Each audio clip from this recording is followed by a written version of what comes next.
अगर आप government job aspirant हैं तो वक्त आ गया है सफलता का परचम लहराने का। जी हां, टेक्स्ट बुक सुपर कोचिंग आपके लिए लेकर आया है सिलेक्शन का संकल्प सेल, जहां पर आपको सभी सुपर कोचिंग पर मिलेगा 25% का डिस्काउंट और 33% की एक्स्ट्रा वैलिडिटी। तो अगर आप इन एग्जाम्स की तैयारी कर रहे हैं तो अभी जाइए और इस ऑफर का लाभ उठाइए। अगर आप हेलो एवरीवन, कैसे हैं आप सभी। मैं हूं आपका अपना वैभव सर, जैसा कि आप सभी लोग जानते हैं। और देखिएगा यार, आज चल रही है, अगर हम बात करें, दिसंबर का महीना हो चुका है, ये साल भी एंड होने वाला है, अगला साल आने वाला है और आपकी प्रिपरेशन अभी कंटिन्यू चल रही है। और अगर आपको लगता है कि आपके संकल्प में कुछ कमी है तो एक संकल्प ले लो यार, आज ही इनरोल कर लो अपने आप को सुपर कोचिंग के साथ। क्यों? क्योंकि मैं बता रहा हूं, यहाँ पर सिलेक्शन का संकल्प सेल चल रही है, जिसमें हम बात करते हैं जो 6 मंथ का सब्सक्रिप्शन, जिसका ओरिजिनल प्राइस है 11,399 और आपको नॉर्मल डेज के अंदर जो मिलता है 4700 रुपीज में, आज मिल रहा है केवल 3,320 रुपीज में। वो भी अगर हम बात करें तो 2 मंथ की एक्स्ट्रा वैलिडिटी के साथ, 2 मंथ की एक्स्ट्रा वैलिडिटी के साथ, यूजिंग द कोड वैभव। और वैभव कोड एक ऐसा कोड है जिसकी हम बात करते हैं आपके लिए देता है मैक्सिमम डिस्काउंट। ऑलराउंडर कोड है, एसएससी, बैंकिंग, रेलवे, अगर हम बात करते हैं यहाँ पर टीचिंग, डिफेंस एग्जामिनेशन, एई जेई गेट, अगर हम बात करते हैं यूपीएससी, किसी के लिए भी आप बात करते हैं तो वैभव कोड आपके लिए सबसे ज्यादा डिस्काउंट दे रहा होता है। और ऑलराउंडर कोड है, हम बात करेंगे 3,320 रुपीज में 6 मंथ का सब्सक्रिप्शन, वो भी 8 मंथ की जगह आपको यहाँ पर मिलने वाला है। ठीक है। और साथ ही साथ बात करें यहाँ पर फ्री पास प्रो भी आपको यहाँ पर मिलने वाला है, तो फ्री पास प्रो भी आपको यहाँ पर मिलने वाला है इस सब्सक्रिप्शन के साथ। तो आज ही जाइएगा, अपने आप को इनरोल कीजिएगा और भूलिएगा मत कैसे करना है coupon apply, in the last में आपको यहाँ पर बताने वाला हूं, तो वीडियो बिल्कुल पूरा देखिएगा। ठीक है, चलिएगा तो स्टार्ट करते हैं यहाँ पर सेशंस को विदाउट एनी डिले। तो हम बात करेंगे यहाँ पर हमारा टेलीग्राम चैनल जो है वो वैभव सर सुपर कोचिंग है। इस टेलीग्राम चैनल पर आपको डेली एक क्विज मिलता है शाम को 7 बजे, और साथ ही साथ क्या मिलता है, साथ ही साथ आपको मिलता है डेली पीडीएफ के साथ साथ वैभव सर का गाइडेंस। और हम बात करते हैं डाउट डिस्कशन ग्रुप, जिसमें बच्चे अपने डाउट पोस्ट करते हैं और वैभव सर उन डाउट को सॉल्व करते हैं। और साथ ही साथ मिलता है उन बच्चों का भी गाइडेंस जो ऑलरेडी सिलेक्टेड हो गए। तो ऐसे कई सारे स्टूडेंट्स जो हैं वो हमारे टेलीग्राम चैनल पर प्रेजेंट हैं, आप उनके साथ भी बातचीत कर सकते हैं और उनसे गाइडेंस भी ले सकते हैं। ठीक है, तो स्टार्ट करेंगे अपने सेशन को फटाफट से। सेशन को शेयर और लाइक कर दीजिएगा गाइस, और जो लोग नए हैं वो चैनल को सब्सक्राइब जरूर कर लीजिएगा। जो लोग नए हैं वो चैनल को सब्सक्राइब जरूर कर लीजिएगा, क्योंकि उससे हमारे जो वीडियो के नोटिफिकेशंस होंगे वो आपको मिलते रहेंगे, जैसे कि आज के वीडियो का नोटिफिकेशंस आपको मिला हुआ है। ठीक है, तो सब्सक्राइब जरूर कर लीजिएगा, सो दैट आपको इन्फॉर्मेशन लगती रहेगी कब हमारे कौन से सेशन हो रहे हैं। और कुछ अगर बेनिफिटेड सेशन होते हैं, कुछ नोटिफिकेशंस होते हैं, वो भी हम आपके लिए डिस्कस करते हैं, तो वो भी आपको यहाँ पर इंफॉर्मेशन मिलती रहेगी। ठीक है, चलेगा तो स्टार्ट करें फटाफट से। सेशन को शेयर और लाइक करो, और जो लोग नए हैं चैनल को सब्सक्राइब करो। फटाफट से स्टार्ट करें, यस और नो, जल्दी फटाफट बताओ। यस, चलिए तो स्टार्ट करते हैं यहाँ पर सेशन को। पहला क्वेश्चन आपके स्क्रीन पर यह आ जाए, जब बताओ, to have pressure wholly compressive under the base of the retaining wall if width B. अगर विड्थ बी है और हम बात करते हैं रिटेनिंग वॉल है, उसके अंदर जो है कंप्रेसिव प्रेशर रखना है, तो resultant of the weight of the wall and the pressure exerted by the retained earth should have the eccentricity not more than। तो अगर हम बात करते हैं जो प्रेशर होता है वो eccentricity कितना नहीं रखना चाहिए, अगर eccentricity की बात करें b/6 से ज्यादा नहीं रखना चाहिए। और हमेशा जो रिजल्टेंट है, अगर कॉम्प्रेसिव फोर्स चाहिए तो रिजल्टेंट जो होना चाहिए मिडिल थर्ड स्ट्रिप से हमारा पास होना चाहिए। तो अगर हम बात करें तो यहां पर सिग्मा मैक्सिमम और मिनिमम की बात करते हैं, वो कितना निकल करके आता है, अगर हम बात करें सिग्मा मैक्सिमम और मिनिमम की बात करते हैं वो कितना निकल के आता है, समेशन बी बाई बी हम बात करेंगे यहाँ पर, अगर देखा जाए 1 + 6e minus 6e plus minus e by B निकल करके आता है, ई बाई बी निकल करके आता है। तो हमारा ये कहानी निकल करके आ रही होती है। तो हमें ये फॉर्मूला याद रखना है, जो कि हमारा वर्टिकल स्ट्रेसेस, तो वर्टिकल फोर्सेस, विड्थ हम बात करते हैं, इसेंट्रिसिटी, तो इसेंट्रिसिटी अगर हम बात करें इसकी वैल्यू 0 से कम नहीं होना चाहिए, तो 0 के लिए माइनस मिनिमम वैल्यू जो 0 होगी वो कितना, E = b/6 पर आपको मिल जाएगा। ठीक है, तो फर्स्ट की बात करेंगे, हमारा ऑप्शन नंबर 4 जो होगा वो हमारा राइट आंसर निकल करके आएगा। ठीक है, चलो सेकंड की बात करेंगे फटाफट से। If the ratio of long and short span, अगर लॉन्ग एंड शॉर्ट स्पान की बात करते हैं, उनका रेशियो जो है टू वे स्लैब में with corners held is R, then the actual reduction of bending moment is given by।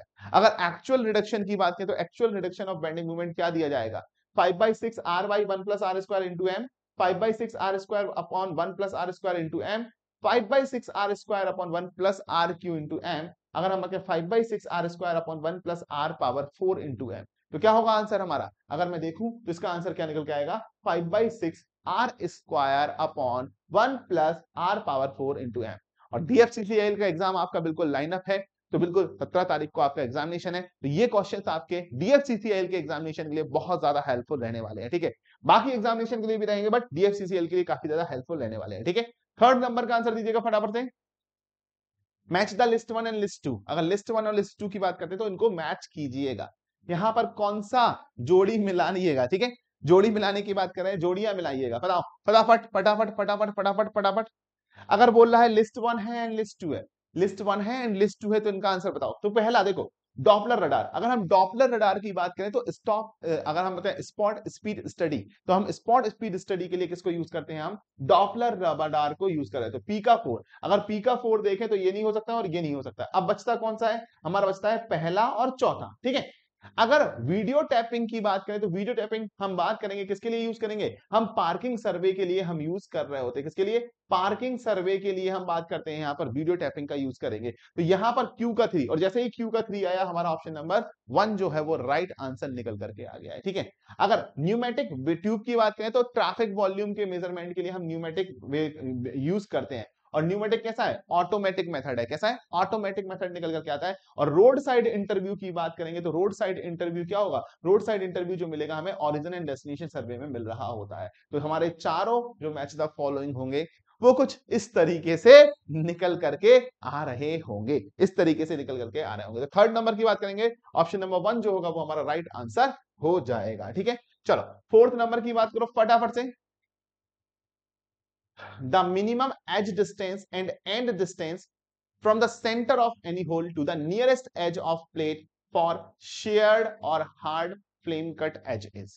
तो क्या बोला है? मुंडित या हैंड फ्लेम कट किनारे के लिए प्लेट के निकटतम किनारों पर किसी भी छेद के केंद्र से न्यूनतम किनारे की दूरी और अंत दूरी फिल इन द ब्लैंक्स होती है। अंत दूरी फिल इन द ब्लैंक्स होती है। तो हमारा आंसर क्या हो जाएगा?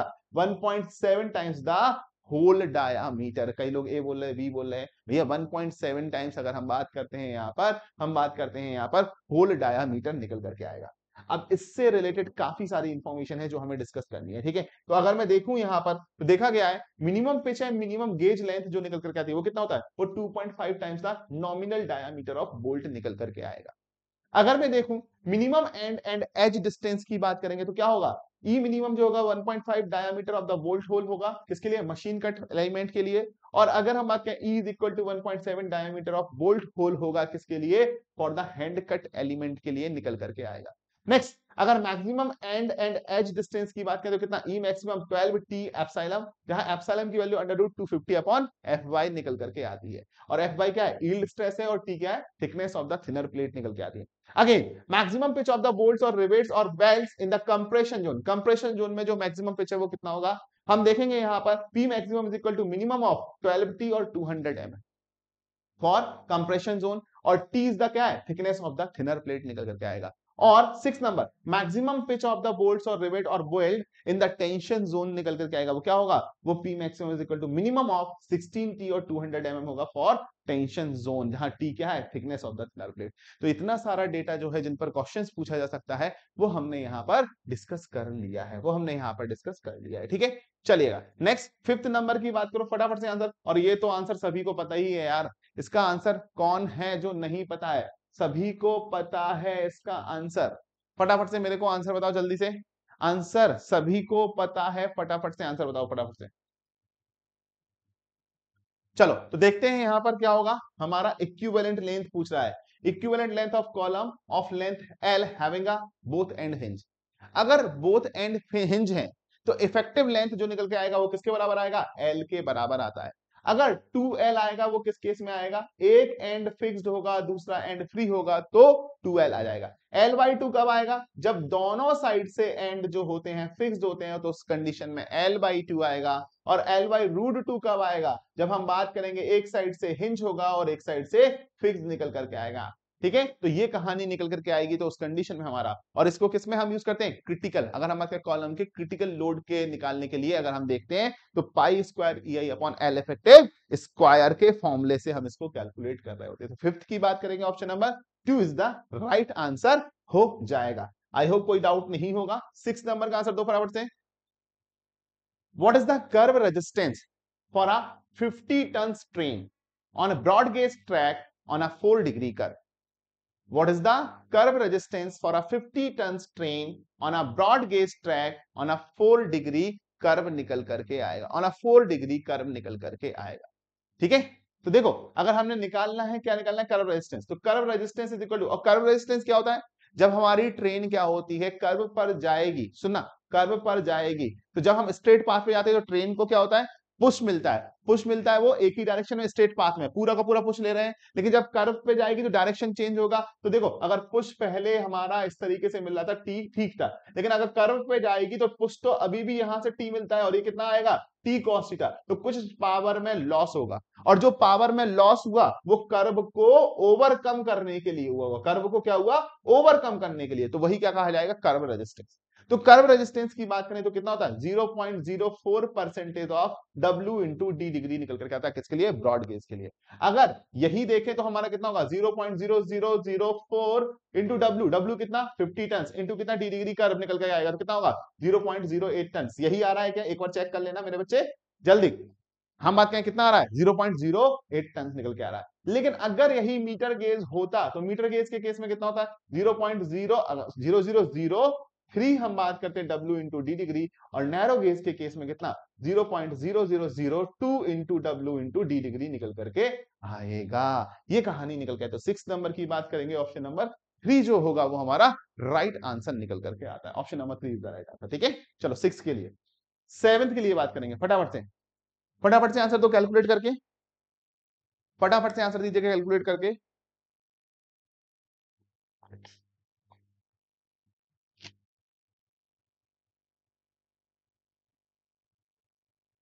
एक एरिया है जिसको एनक्लोज्ड किया गया है, किससे, कंटूर्स के द्वारा, लेक के। तो देखो कंटूर इंटरवल कितना है, 70 से 75, 75 से 80, 80 से 85, 85 से 90। तो हमारा क्या होगा, ये हमारा 5 डिग्री, तो D इज इक्वल टू कितना होगा, 5 मीटर निकल के आएगा। और ये क्या है, A1 है, ये A2 है, ये A3 है, ये A4 है, ये A5 निकल करके आएगा। ठीक है, तो अगर हमने वॉल्यूम निकाला तो कितना, D/2 कौन सा निकालना है, ट्रेपेजॉइडल रूल लगाना है, ट्रेपेजॉइडल। तो A1 प्लस A5 निकल करके आएगा, प्लस 2 टाइम्स ऑफ कितना, A2 plus A3 plus A4 निकल करके आएगा, यही आएगा। dy2 की बात करें तो dy2 की बात करें तो 5/2 हम बात करेंगे, यहां पर सारी वैल्यू पुटअप कर दोगे आप, तो सारी वैल्यू पुटअप करने पर आपको आंसर मिल जाएगा। And tell me the answer क्या आ रहा है, टेल मी क्या आंसर आ रहा है, आंसर जो आ रहा है वो आपका 8000 मीटर क्यूब निकल करके आ रहा है। कितना, 8000 मीटर क्यूब हमारा क्या होगा, आंसर निकल करके आ रहा है। तो 7th की बात करेंगे, हमारा ऑप्शन नंबर 2 जो होगा वो हमारा राइट आंसर निकल करके आ रहा है। ठीक है, चलो अगर हम बात करें, इसी क्वेश्चन को थोड़ा सा ट्रिकी बनाता हूं मैं, ठीक है, इसी क्वेश्चन को थोड़ा ट्रिकी बना देंगे, और हम बात करेंगे तो किस तरीके से ट्रिकी बनाएंगे। देखो क्वेश्चन इस तरीके से, 270, 275, 280, 285, 290, उसके बाद 300 का इंटरवल, 310 का इंटरवल, 320 का इंटरवल और 330 का इंटरवल। अब यहां पर बहुत सारे एरिया दे दिए गए हैं। ठीक है, लेट्स से ये A1 है, A2 है, A3 है, A4 है, A5 है, A6 है, A7 है, A8 है और A9। तब कैसे लिखोगे, तो ध्यान देना, यहां से लेकर के यहां तक का जो इंटरवल लगेगा वो कितना लगेगा, D इज इक्वल टू 5 लगेगा, D इज इक्वल टू 5 लगेगा। लेकिन यहां से लेकर के यहां तक का जो इंटरवल लगेगा वो D इज इक्वल टू 10 लग जाएगा। अब तुम बोलोगे इस वाले टर्म को 2 बार लिया है, क्यों लिया है सर, क्यों लिया है सर, कंटूर देखो, 270, 75, 80, 85, 90 और 300। देखो 70, 75, 80, 85, 90 और 300, तो इन दोनों के बीच का एरिया आ गया। लेकिन अब इसके और इसके बीच का एरिया तो 300 से 310 ही तो लेना पड़ेगा, 300 से 310 लेना पड़ेगा, और ये वाला एरिया मान करके हम ये लास्ट के 3 एरिया हम इस वाले में काउंट करेंगे, तो हमें 300 वाला मानना पड़ेगा, लेकिन रखना यहां से पड़ेगा। रखना यहां से पड़ेगा। आ रही है बात समझ में? तो कभी कई बार ऐसा क्वेश्चन पूछा गया है कि अलग अलग वहां पर इंटरवल थे और वहां पर क्वेश्चन पूछा गया था, तो उस तरीके से हमें यहाँ पर सॉल्यूशन करना पड़ेगा। ठीक है, तो सेवेंथ की बात करेंगे, option number 2 is the right answer. एक नया क्वेश्चन फ्रेम हुआ यहाँ पर, एक नया क्वेश्चन फ्रेम हो गया इस तरीके से। ठीक है, इस तरीके से भी क्वेश्चन दे सकते हैं। चलो, crossing angle at the level crossing of road rail crossing should not be less than, road rail crossing should not be less than, road rail crossing हम बात करते हैं कितना से कम नहीं होना चाहिए। तो लेवल क्रॉसिंग की केस में अगर हम बात करते हैं, द क्रॉसिंग एंगल जो होता है वो किससे कम नहीं होना चाहिए, वो हमारा कभी भी 45 डिग्री से कम निकल करके नहीं आना चाहिए। तो एट्थ की बात करेंगे, हमारा क्या हो जाएगा, 45 degree is the right answer. Ninth की बात करो, poor fix of table is when, कई बार पूछा गया क्वेश्चन, कई बार हमने भी सॉल्व किया है इस क्वेश्चन को, तो क्या निकल करके आएगा, poor fix of table is when, poor fix of table is when. अगर हम पुअर फिक्स ऑफ टेबल की बात करते हैं तो क्या होगा, when angle subtended is large, नहीं भैया, the station is within the great triangle, नहीं, the station is near the great triangle. जब हमारा स्टेशन क्या होगा, नियर द ग्रेट ट्राइंगल निकल करके आएगा, तो उस कंडीशन में क्या होगा, पुअर फिक्स ऑफ टेबल कहा जाएगा, पुअर फिक्स ऑफ टेबल कहा जाएगा। ठीक है, एंगल सबटेंडेड इज स्मॉल, ये हमारा आंसर नहीं होगा। तो नाइन्थ की बात करेंगे, option number 3 is the right answer होगा। टेंथ का आंसर दो फटाफट से, टेंथ का आंसर दो फटाफट से, टेंथ का आंसर दो फटाफट से। नीचे का दिखाई नहीं दे रहा क्या, दिखाई तो दे रहा है यार, कैसी बातें कर रहे हो यार तुम लोग, दिखाई दे रहा है। चलो बताओ आंसर क्या होगा टेंथ का। सिलेक्ट द करेक्ट ऑप्शन, निम्नलिखित में से सही कथन बताइएगा, कंसीडरिंग द फॉलोइंग स्टेटमेंट, निम्नलिखित स्टेटमेंट को कंसीडर करते हुए। क्या क्या बोल रहा है, पहला स्टेटमेंट क्या बोलता है, सुनना, पहला स्टेटमेंट क्या बोला है, पहला स्टेटमेंट बोल रहा है कि the effective rainfall is uniformly distributed with in its duration of specified period of time. तो अगर हम बात करते हैं एक स्पेसिफाइड पीरियड ऑफ टाइम है, उसके अंदर रेनफॉल जो है वो यूनिफॉर्मली डिस्ट्रीब्यूटेड होगा, बिल्कुल सही बात है। हमें रेनफॉल कैसा कंसीडर करना है, यूनिफॉर्मली डिस्ट्रीब्यूटेड कंसीडर करना है। कैसा कंसीडर करना है, यूनिफॉर्मली डिस्ट्रीब्यूटेड कंसीडर करना है। तो पहला वाला स्टेटमेंट क्या हो जाता है, सही हो जाता है। दूसरा, the effective rainfall is distributed throughout the whole area of the drainage basin, पूरा ड्रेनेज बेसिन के एरिया के, होल एरिया के अलोंग जो होगा वो यूनिफॉर्मली डिस्ट्रीब्यूटेड निकल करके आएगा। ये भी स्टेटमेंट क्या हो जाता है रे बाबा, अरे समझ आया, अरे हाँ या ना बोलते हो यार, जल्दी फटाफट से, हाँ क्या बोल रहे हो, ठीक है। चलो तो हम बात करेंगे यहाँ पर, ये स्टेटमेंट सही निकल करके आ रहा है। तो टेंथ की बात करेंगे, दोनों ही स्टेटमेंट ट्रू हो गए, तो हमारा 4। अच्छा, हाइड्रोग्राफ में दो अजम्पशंस लेकर के चलते हैं, वो अजम्पशंस क्या है, अगर हम बात करेंगे तो वो अजम्पशंस क्या है, अगर अजम्पशंस की बात करें तो दो मेन अजम्पशंस जो है वो है linear response and time invariance. क्या है, linear response and time invariance. और कमेंट सेक्शन में मुझे बता देना, सभी लोग कमेंट सेक्शन में बता देना कि हाइड्रोग्राफ किस पर्टिकुलर एरिया से लेकर के किस एरिया के लिए सुटेबल होते हैं, हाइड्रोग्राफ किस पर्टिकुलर एरिया से लेकर किस पर्टिकुलर कैचमेंट एरिया के लिए सुटेबल निकल करके आते हैं। ये सभी चीज जल्दी से कमेंट सेक्शन में बताओ, फटाफट बताओ जल्दी से कमेंट सेक्शन में, कमेंट सेक्शन में बता दो फटाफट से क्या होगा। बहुत बढ़िया है, ठीक है। और जो लोग वीडियो बाद में देखते हैं वो लोग बाद में वीडियो खत्म होने के बाद कमेंट सेक्शन में ऐसे कमेंट किया करो यार, जब तुम ये कमेंट करते हो ना तो तुम्हारा कॉन्फिडेंस बढ़ता है। मैं बात कर रहा हूं, भले ही 1 मिनट का टाइम ज्यादा लगेगा, लेकिन एक बार तुमने सही लिख दिया कमेंट, कॉन्फिडेंस बढ़ जाएगा। और बाकी बच्चे एक दूसरे के कमेंट को लाइक करो यार, उससे पता क्या होगा, एक दूसरे का कॉन्फिडेंस बूस्ट अप होता है। थोड़ा सा टाइम लगेगा यार, लेकिन ये सोशली अगर हम बात करें, एक साथ हमें प्रोग्रेस करना है तो कहीं ना कहीं हमें ऐसा करना पड़ेगा। ठीक है, चलो तो हम बात करेंगे यहाँ पर, option number 4 is the right answer निकल करके आएगा। चलो 11th नंबर की बात करें, फटाफट से आंसर दो। Speed of submarine can be measured by, अगर स्पीड ऑफ सबमरीन की बात करते हैं तो किससे मेजर किया जाएगा, speed of submarine can be measured by. अगर स्पीड ऑफ सबमरीन की बात करें, देखो हिंदी और इंग्लिश अलग अलग हो गए, हिंदी और इंग्लिश क्या हो गए हैं, अलग अलग हो गए। ठीक है, हिंदी और इंग्लिश क्या हो गए, अलग अलग हो गए। तो हिंदी और इंग्लिश पे मत जाओ, इंग्लिश पे ही जाओ, इंग्लिश पे ज्यादा अच्छा है। ठीक है, अगर हम बात करेंगे तो पिटॉट ट्यूब जो होगा डीप सी के अंदर, डीप सी के अंदर पिटॉट ट्यूब जनरली हम बात करें स्पीड ऑफ सबमरीन्स के लिए यूज करते हैं।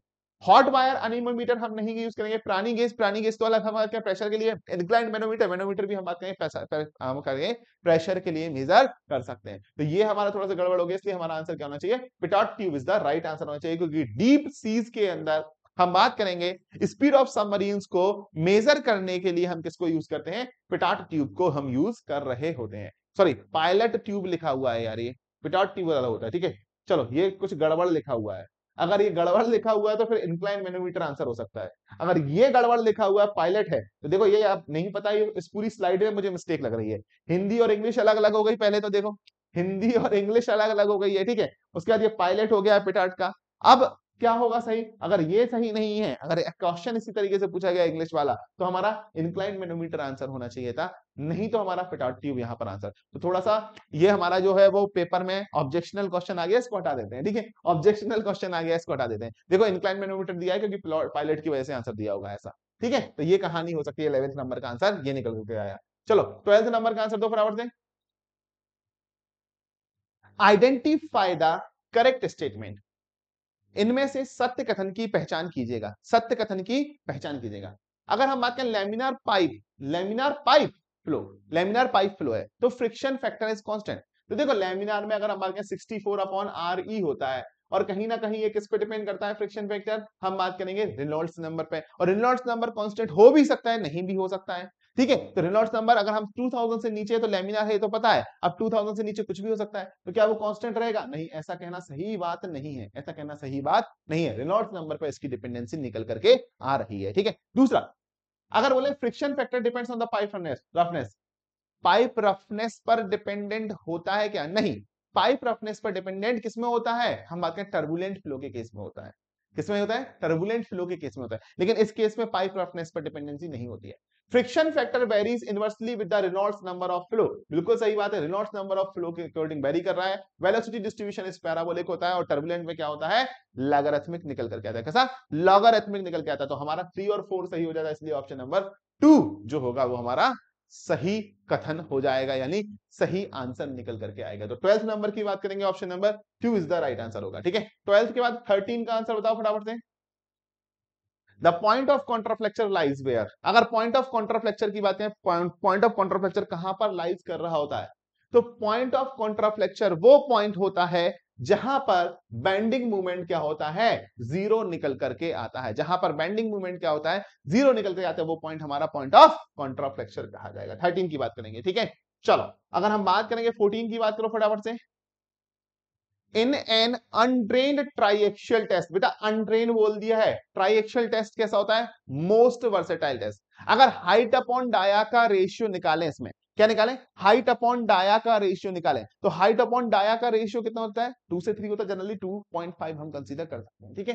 तो अनड्रेन ट्राइएक्शियल टेस्ट की बात करें, सैचुरेटेड क्ले के अंदर द पॉइजन रेशियो, देखो सैचुरेटेड क्ले है, अनड्रेन्ड है, सैचुरेटेड क्ले है और अनड्रेन है, इसकी प्रेफर कंडीशन है तो किसकी तरह बिहेव करेगा, क्ले की तरह। और अगर पॉइजन रेशियो देखा तो यूयू टेस्ट की कंडीशन मानेंगे हमें, अनड्रेन है मतलब अनकंसोलिडेटेड होगा, तो यूयू टेस्ट और यूयू टेस्ट की कंडीशन है, पॉइजन रेशियो कितना होता है, हम बात करें सिग्मा 3 माइनर स्ट्रेसेस सिग्मा 1, हम बात करते हैं मेजर स्ट्रेसेस, कितना होता है sigma 3 upon sigma 1 plus sigma 3 निकल करके आता है पॉइजन रेशियो। क्यों, क्योंकि हम बात करते हैं लेटरल डायरेक्शन में स्ट्रेन जीरो मानेंगे, वहां से हम अपना डेरिवेशंस करते हैं, तो हम बात करेंगे epsilon B is equal to 0, हम बात करेंगे यहां से, तो सिग्मा 1 अपॉन ई हम बात करेंगे यहां पर, और minus mu of sigma 3 by E, अगर हम कहें sigma 3 by E upon minus mu 1 of E, और हम बात करें minus mu of sigma 3 by E, दो साइड से सिग्मा 3 लग रहे होंगे, उसके बेसिस पे हम अपना कैलकुलेशन करेंगे, तो ये पूरा का पूरा वैल्यू कितना आ जाता है,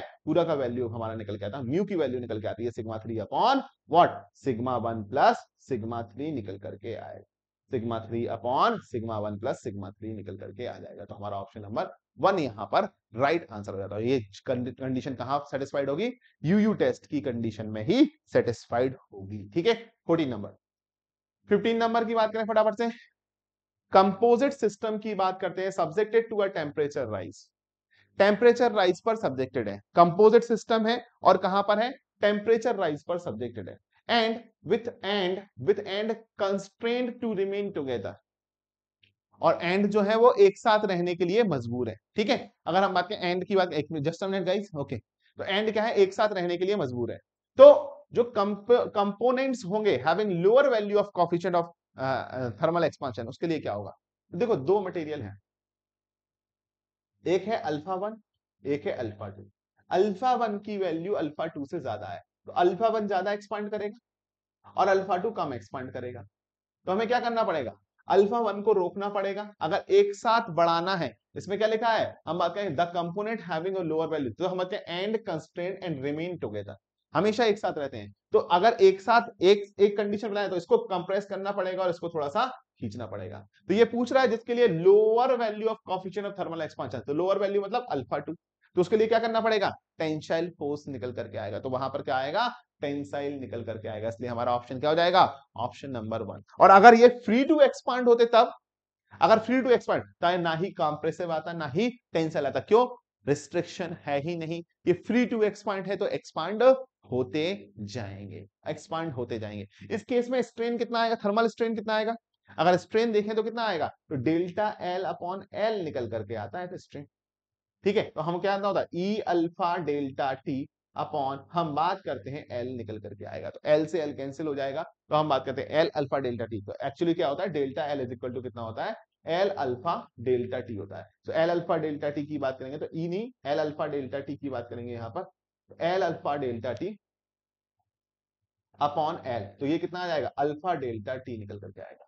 और अगर मैंने यहां पर बोला ये स्ट्रेन निकल करके आ गया, स्ट्रेस कितना होगा, this one multiplied by E, तो स्ट्रेस इज इक्वल टू कितना होगा, ई अल्फा डेल्टा टी निकल करके आ जाता है, कितना, ई अल्फा डेल्टा टी। तो 15 की बात करेंगे, हमारा option number 1 is the right answer हो जाएगा। ठीक है, चलो 16 की बात करो फटाफट से।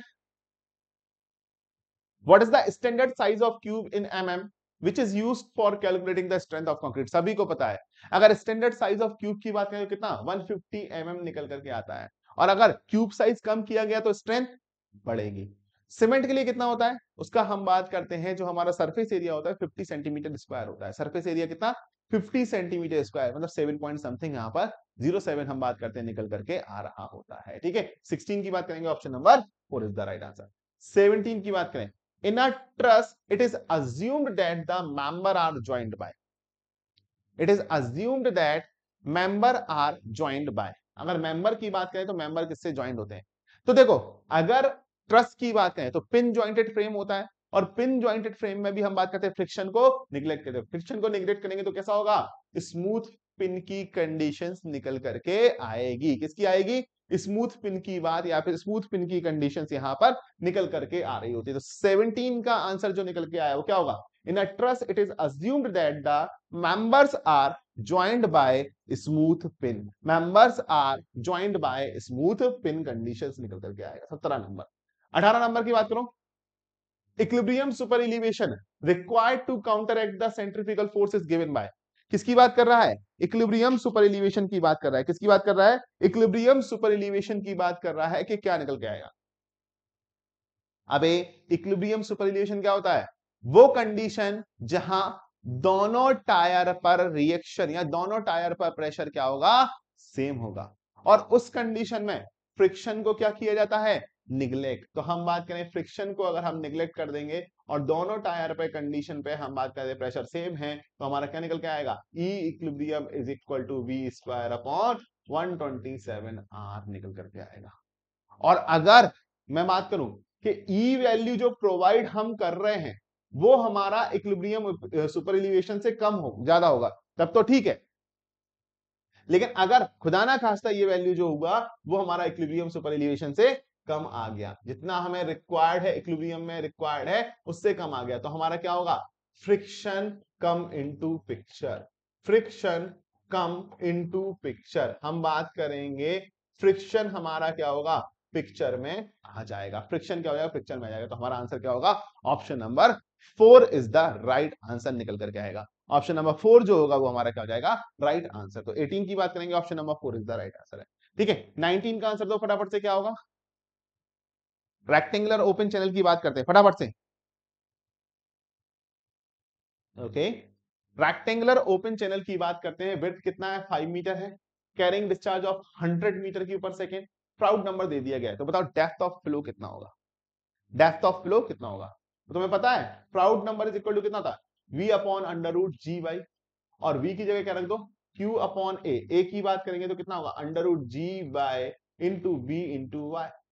तो यहां पर v की पावर अगर हम देखें तो 3/2 इज इक्वल टू कितना हो जाएगा, Q upon proud number into V into √G निकल करके आएगा। वैल्यू पुटअप कर दो, इसकी वैल्यू कितना है 100 है, इसकी वैल्यू कितना है 0.8 है, इसकी वैल्यू कितना है 5 है, और इसकी वैल्यू कितना है 9.81 रख देना। तो सारी वैल्यू को सॉल्व करोगे तो लगभग 3.99 के समथिंग वैल्यू आ रही होगी। कितना आ रही होगी, 3.99 मीटर के समथिंग आ रही होगी, जिसको हमने बात किया 4 मीटर कह दिया जाएगा। और ये इंपॉर्टेंट फॉर्मूला है प्राउड नंबर का। अगर प्राउड नंबर लेस देन 1 हुआ तो क्या होगा बताओ, और प्राउड नंबर अगर लेस देन 1 हुआ तो सब क्रिटिकल, ग्रेटर देन 1 हुआ तो सुपर क्रिटिकल, और इक्वल टू 1 हुआ तो क्रिटिकल फ्लो कहा जा रहा होता है। क्या कहा जाता है, क्रिटिकल फ्लो कहा जाएगा। ठीक है, और this is your 20 number question. ये हमारा होमवर्क क्वेश्चन रहेगा, जिसको आपको कमेंट सेक्शन में आंसर करना है। आज के लिए थोड़ा सा कम रखते हैं, कोई दिक्कत नहीं है। ठीक है, सो अगर हम बात करेंगे यहां पर, तो यहां पर सिलेक्शन सेल का लास्ट दिन है, बार बार बोल रहा हूं, इनरोल कर लो। इसमें क्या क्या मिलेगा देख लेते हैं।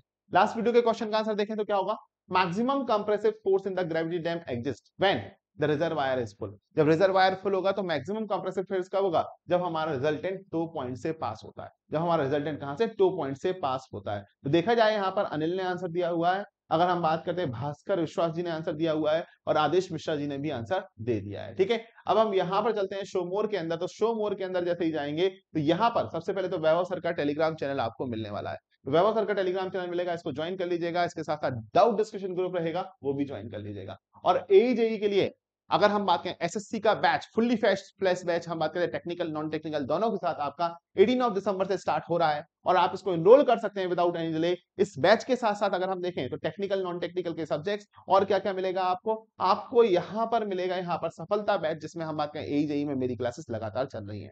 नेक्स्ट मैं बात करूंगा, मेरा इंग्लिश लैंग्वेज का कोर्स मिलेगा, इसके साथ साथ डीडीए जेई का कोर्स, आरआरबी जेई का कोर्स, और हम बात करें जितने भी यहाँ पर नॉन टेक्निकल सब्जेक्ट्स आपके लिए रिक्वायर्ड होते हैं स्टेट के स्पेसिफिक जी के सहित, वो सारे के सारे आपको मिलने वाले हैं, जो आपके लिए हेल्पफुल होंगे डिफरेंट एग्जामिनेशन के अंदर। ठीक है, साथ ही साथ हम बात करें एक सब्सक्रिप्शन नंबर ऑफ एग्जामिनेशन के लिए हेल्पफुल रहेगा, और उनके स्पेसिफिक कोर्सेज भी आपको मिलेंगे, और अपकमिंग जो भी बैचेस होंगे वो भी इसी सब्सक्रिप्शन के साथ ऐड ऑन कर दिए जाएंगे, जिसमें अभी 6 मंथ में 2 मंथ आपको एक्स्ट्रा भी मिल रहा है। ठीक है, तो आप यहाँ पर स्टडी नोट्स भी डाउनलोड कर सकते हैं, और उनके हम बात करें प्रैक्टिस क्वेश्चंस भी आपको यहाँ पर मिलेंगे। तो आप ईएमआई पर भी इनरोल कर सकते हैं, विदाउट ईएमआई भी इनरोल कर सकते हैं। तो 6+2 मंथ की बात करेंगे यहाँ पर 3464 में, और पीवाईक्यू के साथ 3576 में है। तो इसको कूपन अप्लाई कीजिएगा। यहाँ पर कूपन क्या अप्लाई करेंगे आप, हम कूपन अप्लाई कर लेते हैं यहाँ पर। तो वो क्या है, वैभव कोड है, VAIVHAV। जो आपका 3400 का 6 मंथ का दिखा रहा था, वो अब कितने का बताएगा, 3216 का बता रहा है, केवल कितना 3216। तो कोड लगाने का और भी डिस्काउंट मिल रहा है। तो बिल्कुल यार आज ही इनरोल कर लो इसको विदाउट एनी डिले, क्योंकि इससे बढ़िया मौका फिर कहां मिलेगा, समझे। और अपनी प्रिपरेशंस को एक नई जान दे दो। लग रहा है थोड़ी बहुत कमियां हैं, उनको रिफॉर्म कर लीजिएगा। ओके, तो ज्यादा आते वीडियो को शेयर एंड लाइक कर देना, एंड जो लोग नए हैं चैनल को सब्सक्राइब कर लीजिएगा। Okay, so thank you everyone and love you guys.